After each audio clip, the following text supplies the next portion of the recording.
তোমরা নিশ্চয়ই শুনেছ আরআরবি এনটিপিসি আন্ডার গ্র্যাজুয়েটের রেজাল্ট আউট হয়ে গেছে। তো আমরা কিভাবে দেখব?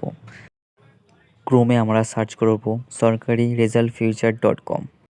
তারপর এরকম একটি পেজ খুলে যাবে, সরকারি রেজাল্ট ফিউচার। এটাতে আমরা ক্লিক করব এবং এরকম একটি পেজ খুলে যাবে, লেখা আছে RRB NTPC under graduate score card 2025। এটাতে আমরা ক্লিক করব। তারপর এরকম একটি পেজ খুলে যাবে, দিয়ে উপর দিকে স্ক্রোল করব।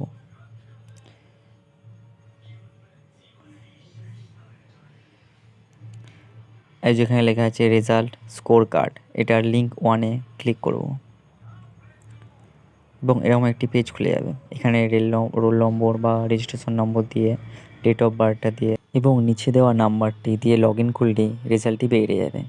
তোমরা যদি এই ধরনের ভিডিও পেতে চাও কমেন্টে জানাও, আর কোন রেজাল্ট দেখতে চাও সেটারও কমেন্টে জানাও।